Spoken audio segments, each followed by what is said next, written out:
Good evening, greetings, family. Welcome to the Women in Political Leadership series. This is Wednesday, the 11th of November at 6 p.m. GMT for Ghana and the UK. I'm not quite sure where it is in your part of the world.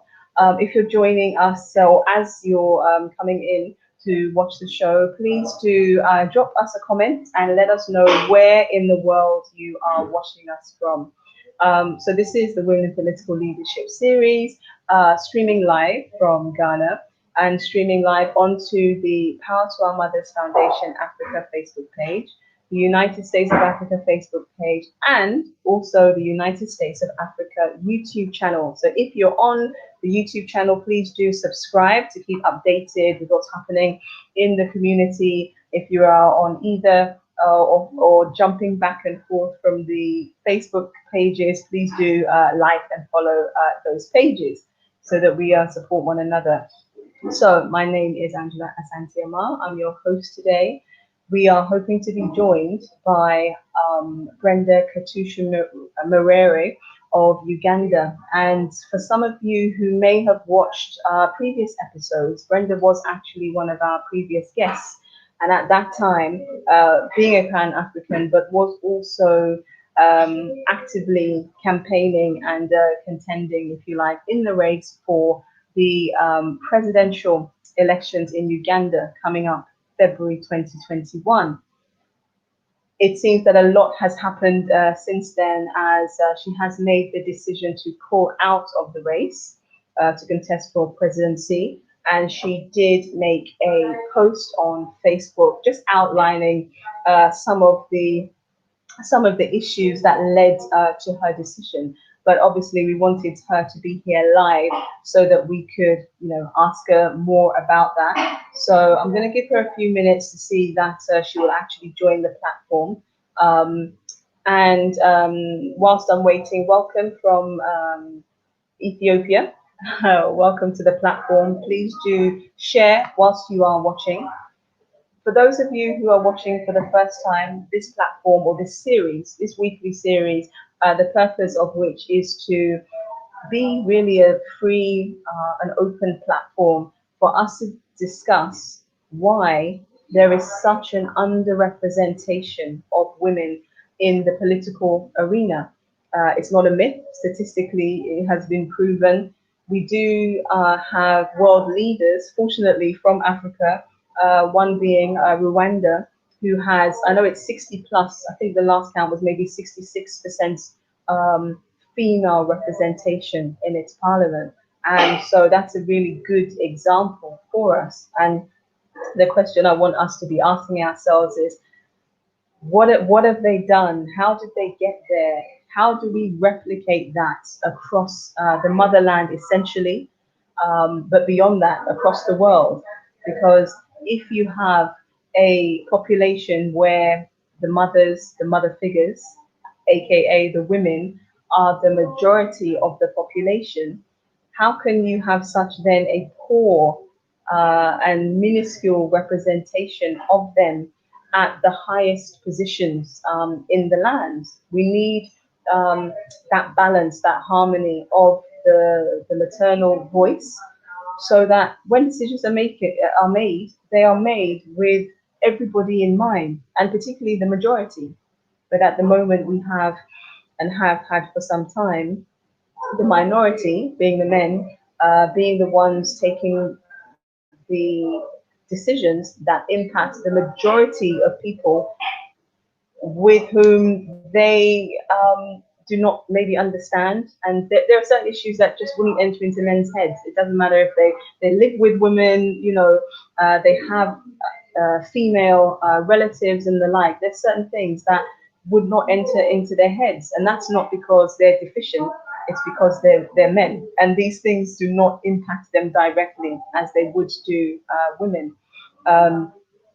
Some of these things that we would have heard of and would have spoken about are, menstruation, the need to, for women to buy sanitary products to maintain our dignity during this monthly cycle, this biological process we go through at least once a month.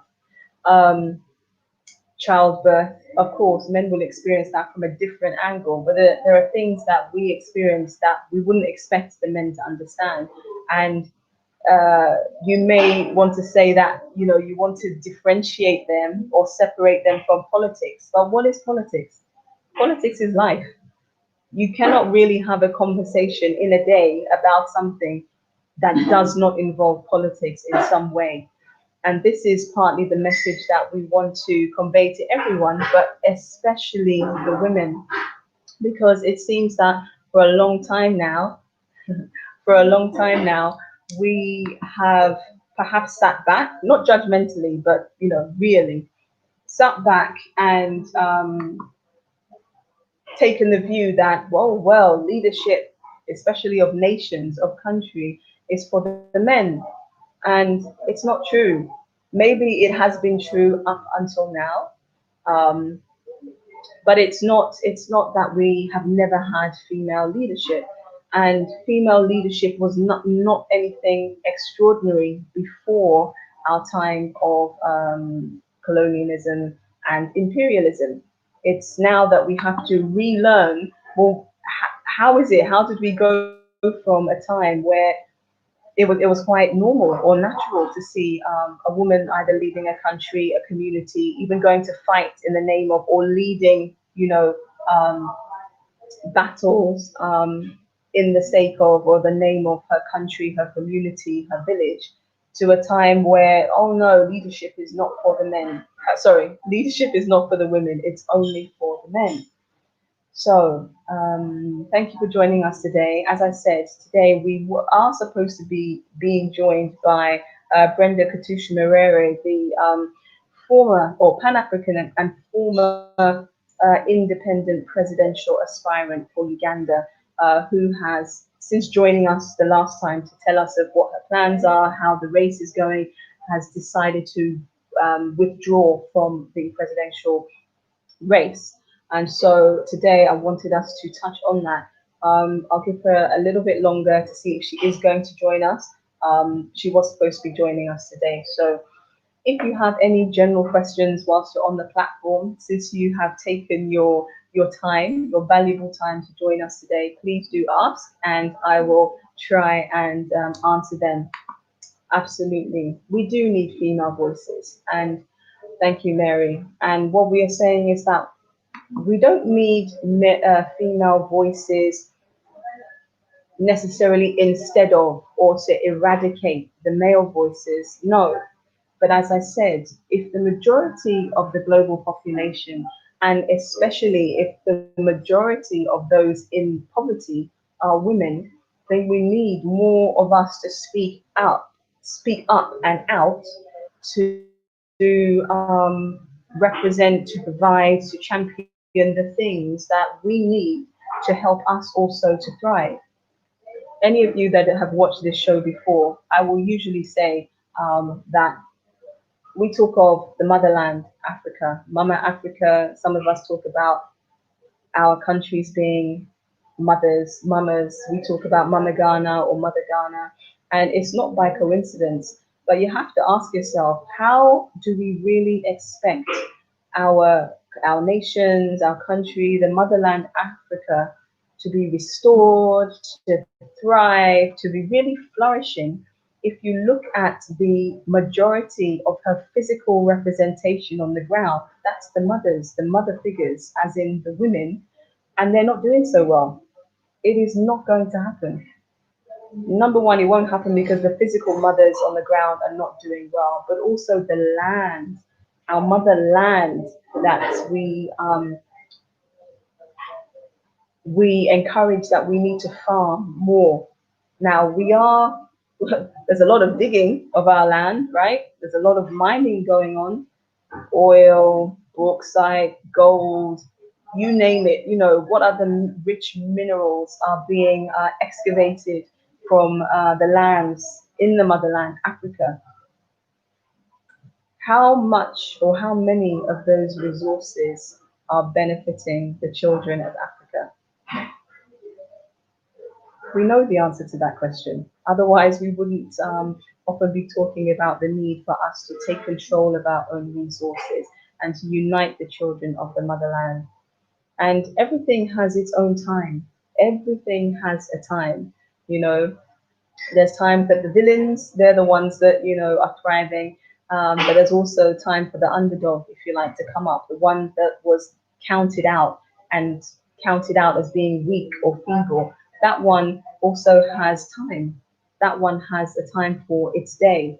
And our time is now. Some people may say it's coming, but our time is now. And this is why we need to continue the momentum. When I say continue the momentum, some people will say, well, talk is cheap. Sure, talk alone is not going to solve all our problems, but it depends on how we talk and to whom we are talking. Are we talking to each other? Are we actually talking to each other, the ones that actually have to do the work? Or are we talking to people who either don't have an interest or they actually cannot do anything to help move forward our agenda to unite us as a people and to recover our own resources for the benefit of ourselves? Welcome, Comrade Abubakar. Welcome, everybody. Thank you for joining in. And today, it looks like you are here with me. We were looking to welcome Brenda Katushemererwe from Uganda, but unfortunately, it looks like she's not able to join, so we'll have to postpone that interview. So this one will be short and sweet. For those of you, again, if you're joining for the first time, the purpose of this platform is for us to have conversations, people to ask questions, for us to have engagement as to not only why there's a huge underrepresentation of women in politics the world over, with the exception being Rwanda and a few behind her, but how we help more women to get into politics, and why is it essential? And I'm telling you, it's essential. It's essential. It's crucial for more women, more mothers, and more mother figures to be present in politics, making, alongside the men, making the decisions for the benefit of the citizens. It's I don't want to say never, but it's rarely a good thing when you have the voice of a minority speaking for a majority when they can't relate on certain issues. Our men are our men. Our men are our men. They have their role, and that role is for them to play. Us women, we have our role. Arguably, the roles have evolved over time, and unfortunately, they've evolved in such a way that now, instead of them being complementary to one another, so we work together and one side does something that the other doesn't, so that we can actually, everybody can bring something to the table. Now it's very competitive. Oh, I'm a woman, I can do what he can do and better, or I'm a man, or I can do what she can do and better, you know. And that competition, where really has it got us? Just in strife. We're not advancing. Yes, some people will tell us that we are making some advances in some areas, but when you look at the multitude of wealth and resources on Africa, Africa the continent, Africa the motherland, that can feed the world umpteen times over, and there would still be more. How is it that poverty even exists in Africa? Because our most precious resources are underutilized. Us, the women. If you are joining me for the first time, this is for you. Those who join me every week or have joined before, I usually say this. When you educate a man, you educate an individual. When you educate a woman, you educate a nation. That's not being arrogant. That is the way that life is. This is the way, this is our contribution to the world. If you give a woman something in some shape or form, she will multiply it for you. So if you empower one woman, one mother, you've empowered a family. What is a country or a nation? Is it not a collection of families? So the quickest way to empower a nation is to empower the women. This does not mean that you leave behind the men. The men have a purpose, and I take nothing away from them. But like I said, there is a time for everything. And when you look at the world, the way that I look at it is my personal suggestion. But when things are not happening, it means people are not actually capable of doing those things. The men are not capable of taking the majority of decisions for that would really positively impact and benefit women because they're men, they're not women. It's not their place. It's okay if we have more women and we can have discussions and then we can say, oh, this wonderful policy or law or structure system that you have in mind, you actually haven't considered that when it comes to women we go through this and this.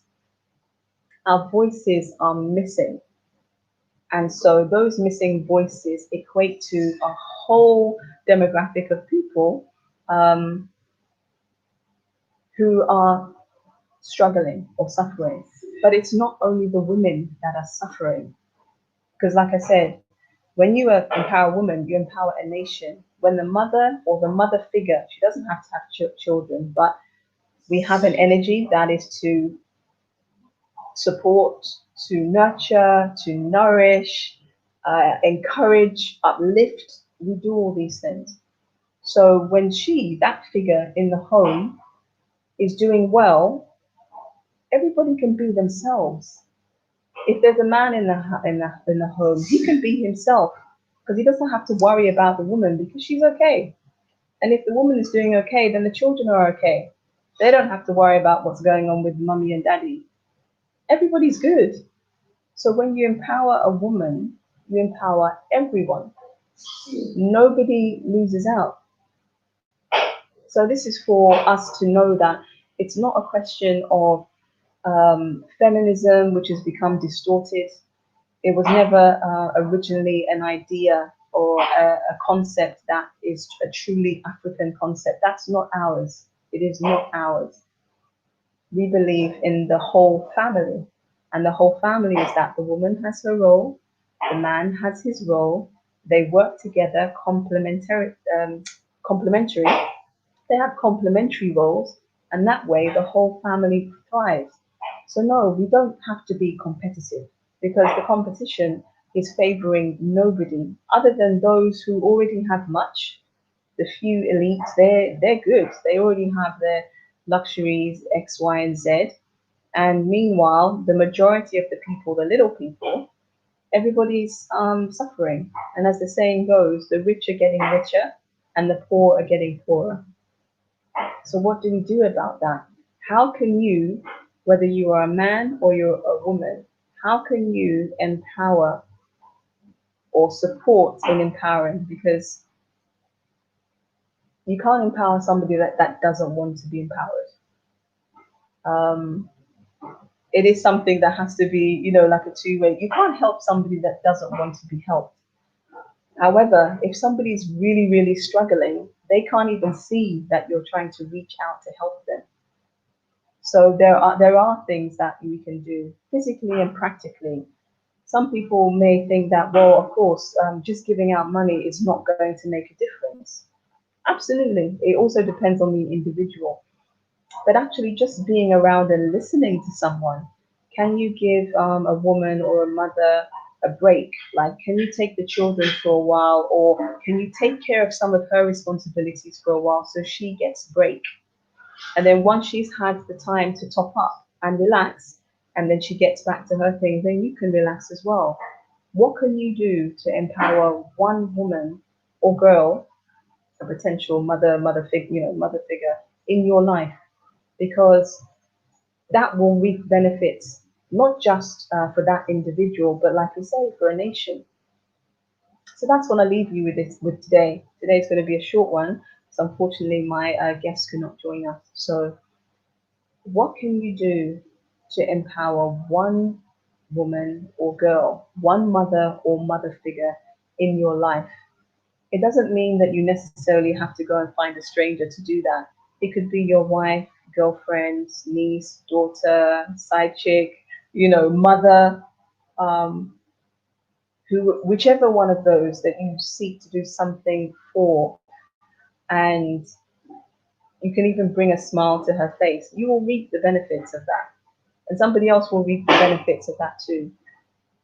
So, thank you for joining me today. Apologies that we are not joined by our scheduled guest. I will let you know who the guest will be for next week in the coming days.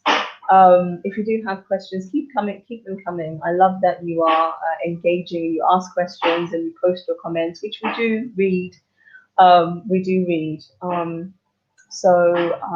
Before I go, I will just say that, thank you on behalf of Power to Our Mothers Foundation Africa, in partnership with Global Pan-Africanism Network, whose vision is the United States of Africa. The Power to Our Mothers Foundation Africa, we are building a village in the greater Accra region of Ghana. So if you would like to support us in that endeavor, please look at the screen now so that you can get down the funding page, the crowdfunding page, to make a donation. We have also recently launched a intuitive life coaching program, which if one woman signs up, whether it's for group coaching or life coaching, we will, as a collaboration of Power to Our Mothers Foundation Africa and Embrace Yourself Coaching, we will coach another woman who cannot afford it for free. For free. That is our way to help, like I say, empower or educate and empower nations.